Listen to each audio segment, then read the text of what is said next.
രാവിലെ ഞാൻ നമ്മുടെ കടലൊക്കെ കണ്ടിരിക്കുവായിരുന്നു. സൂര്യന്റെ പൊൻകിരണമൊക്കെ ഏറ്റ് കടലും കണ്ട് കടൽ തിരമാല എണ്ണ ഇങ്ങനെ ഇരിക്കുവായിരുന്നു. എന്താ പരിപാടി? നടക്കാൻ പോയാലോ? ഓക്കെ, നമുക്ക് നടക്കാം, പോയേക്കാം. അങ്ങോട്ടുമല്ല, ഇവിടെ കുറെ വഴികളുണ്ട്, ആ വഴിയെ കൂടെ നമുക്ക് നടക്കാം. നീയും എൻ്റെ കൂടെ പോരുവാ. ഓക്കേ.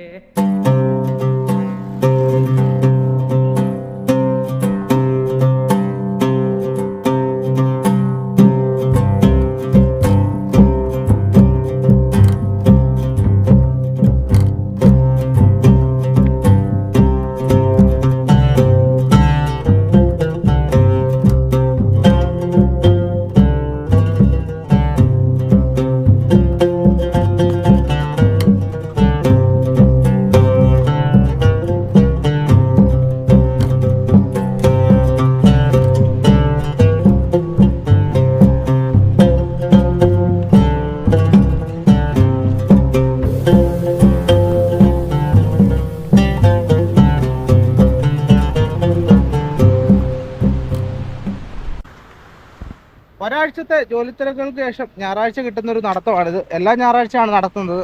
ഈ നടത്തത്തിൻ്റെ ഒരു പ്രത്യേകത എന്ന് പറഞ്ഞാൽ ഈ കടലിൻ്റെ തീരത്തൂടെയുള്ള നടത്തം എന്ന് പറഞ്ഞാൽ പ്രത്യേക ഉന്മേഷമാണ്. സൂര്യൻ്റെ നല്ല കിരണങ്ങളൊക്കെ ഏറ്റ് കുറേ കാഴ്ചകളുണ്ട്. അവിടെ നമുക്ക് മീൻ പിടിക്കാൻ പോകുന്ന ആൾക്കാരൊക്കെ കാണാൻ കഴിയും. അതൊക്കെ കണ്ടൊരു നടത്തം എന്ന് വെച്ചാൽ ഒരു പ്രത്യേക വൈബ് തന്നെയാണ്. കേരളം വിട്ട ഒരു ഫീൽ നമുക്ക് കിട്ടുന്നില്ല. കാരണം എന്ന് പറഞ്ഞാൽ ഇത് കേരളം തന്നെയാണ്. കേരളത്തിൻ്റെ മറ്റൊരു പതിപ്പാണ്. എങ്ങും പച്ചപ്പും തെങ്ങും കവുങ്ങും ചക്ക മാങ്ങ മൊത്തമുള്ളൊരു രാജ്യമാണ്. ഈ പോകുന്ന വഴിക്ക് ചിലപ്പോൾ നമുക്ക് നല്ല ഫ്രഷ് മീനുകൾ കിട്ടാൻ പറ്റും.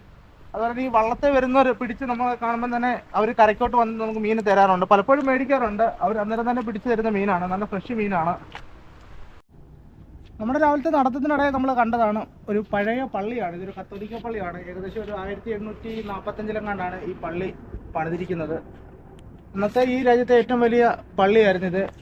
ഇവിടുന്ന് ഇപ്പോൾ ആരാധനയൊന്നുമില്ല. അതിനപ്പുറത്ത് വേറൊരു പള്ളിയാണ്, അവിടെയാണ് ഇപ്പോൾ ആരാധന ഉള്ളത്. പക്ഷേ മനോഹരമായിട്ടുള്ളൊരു കൺസ്ട്രക്ഷൻ ആണ്.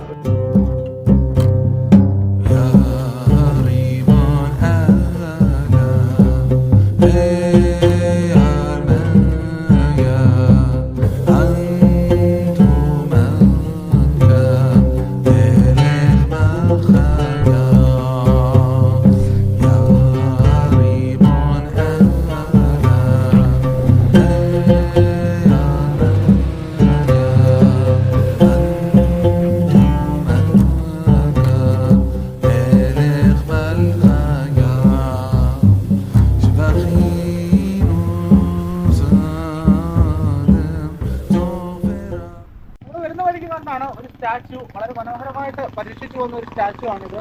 ഇത് എന്തിട്ടാന്ന് അറിയത്തില്ല. പഴയ പോർച്ചുഗീസുകാർ എന്തെങ്കിലും നിർമ്മിതിയായിരിക്കും. അതുപോലെ തന്നെ ഇവിടെ ഒരു ചെറിയൊരു ഇതുണ്ട്, മീൻ ഉണ്ട്. ഇതിനകത്ത് കുറെ മീനുകൾ നമുക്ക് കാണാൻ കഴിയും.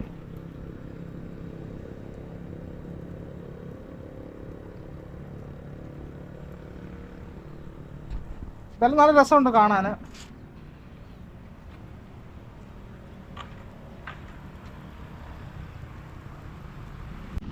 നമ്മുടെ ഈ ഫ്രണ്ടിൽ കാണുന്നത് ഈ രാജ്യത്തെ ഏറ്റവും വലിയ കത്തോലിക്ക പള്ളിയാണ്.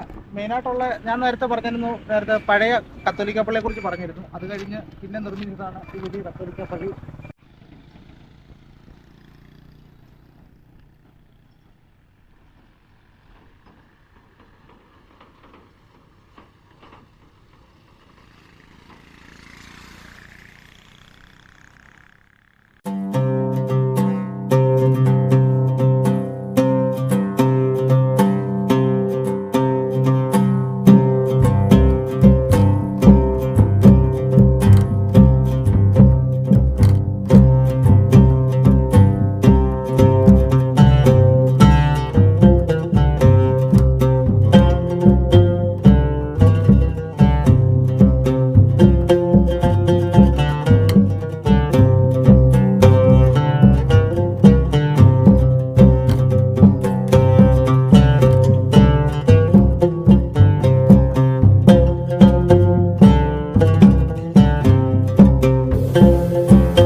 പോകുന്നത് ഇവിടുത്തെ കുറേ പഴയ ബിൽഡിങ്ങുകളാണ്. കാരണം ഒരു പ്രത്യേക ഭംഗിയാണ് അത് കാണാൻ തന്നെ. കാരണം ഒരുപാട് പഴയതാണ്, ഏകദേശം ഒരു 100 വർഷം പഴക്കമുള്ള ബിൽഡിങ്ങുകളൊക്കെയാണ്. അത് ഇന്നും അതുപോലെ തന്നെ നിലനിർത്തിയിട്ടുണ്ട്. പണ്ട് പോർച്ചുഗീസുകാർ കാലത്ത് പണിതാണ്. അവരന്ന് പണിത ബിൽഡിങ്ങുകൾ മാത്രമേ ഇവിടെ ഉള്ളൂ. ഇവിടെ പുതിയതായിട്ട് ഇപ്പം കൺസ്ട്രക്ഷൻ ചെയ്തൊന്നും നമുക്ക് അധികമായിട്ടൊന്നും കാണാൻ കഴിയില്ല. എന്തായാലും പ്രത്യേക രസമാണ് കാണാൻ. പഴയ ഒരു കൊളോണിയൽ രീതിയിലുള്ള ഒരു ബിൽഡിംഗ് ആണല്ലോ. നമുക്കതിനൊക്കെ കാണുകയും അങ്ങോട്ടത്തേക്ക് പോകാം.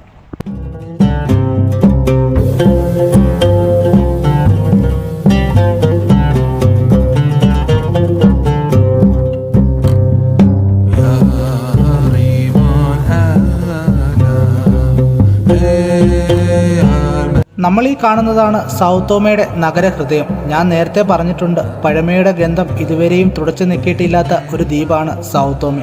പോർച്ചുഗീസുകാർ ദ്വീപ് വിട്ടുപോയിട്ടും ഇത്രയും നാൾ കഴിഞ്ഞിട്ട് പോലും ഇവരുടെ നിർമ്മിതികൾ മാത്രമാണ് നമുക്കിവിടെ ഇന്നും കാണാൻ കഴിയുന്നത്. പുതിയ കൺസ്ട്രക്ഷനുകളൊന്നും നമുക്കിവിടെ നാമമാത്രമായിട്ടാണ് കാണാൻ കഴിയുന്നത്. എന്നെ ഏറ്റവും കൂടുതൽ ആകർഷിച്ചിട്ടുള്ളത് ഇവിടുത്തെ ബിൽഡിംഗ് കൺസ്ട്രക്ഷൻ രീതികൾ തന്നെയാണ്. നമ്മൾ യൂറോപ്യൻ രാജ്യങ്ങളിലൊക്കെ കാണുന്നത് പോലെയുള്ള വളരെ മനോഹരമായിട്ടുള്ള ഒരു ബിൽഡിംഗ് രീതിയാണ് ഇവിടെ ഇന്നും ഉള്ളത്.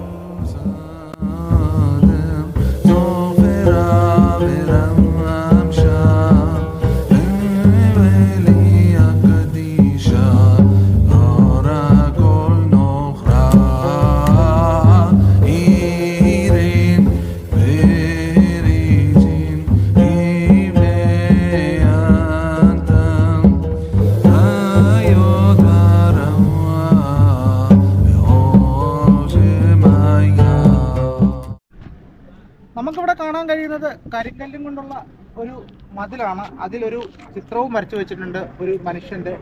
ഇത്രയും നാളും കരുതിയിരുന്നത് ചുമ്മാ അതൊരു ചിത്രം എന്നാണ്. അപ്പോൾ ഇന്നാണ് ഇതിൻ്റെ അടുത്തേക്ക് വന്ന് എഴുതി വായിക്കുന്നത്. ഇത് യോൺ റോയ്സ് ഗാത്തു എന്ന് പറയുന്ന ഇവിടുത്തെ ഒരു ചരിത്ര പുരുഷനാണിത്. അതിൻ്റെ ഇതെന്ന് പറഞ്ഞാൽ ഇദ്ദേഹം 1553 ആ കാലഘട്ടത്തിൽ ഈ രാജ്യത്തെ അടിമത്തത്തിനും ഒക്കെ എതിരെ പ്രതികരിച്ച ഒരാളാണ്. അങ്ങനെ അന്നത്തെ പോർച്ചുഗീസ് പട്ടാളം പുള്ളി അറസ്റ്റ് ചെയ്യുകയും പോർച്ചുഗലിലേക്ക് നാട് കടത്തുകയും ചെയ്തു. അതിനുശേഷം അവിടെ ചെന്ന് പിന്നെ അദ്ദേഹത്തിന് എന്ത് സംഭവിച്ചെന്ന് ആർക്കും അറിയില്ല. പിന്നെ ആരും അദ്ദേഹത്തെ കുറിച്ച് അറിഞ്ഞിട്ടില്ല. അവിടെ വെച്ച് എത്രയോ മരണപ്പെട്ടു, അല്ലെങ്കിൽ അവർ കൊന്നുകളഞ്ഞു എന്നാണ് അറിയപ്പെടുന്നത്. അതിൻ്റെ ഒരു ആദര സൂചകമായിട്ടാണ് ഈ ഒരു ഇവിടെ വെച്ചിരിക്കുന്നത്. ഇവിടെ എഴുതിയിട്ടുണ്ടായിരുന്നു. ഇത് എഴുതിയപ്പോഴാണ് മനസ്സിലായത് എന്താണെന്നുള്ളത്.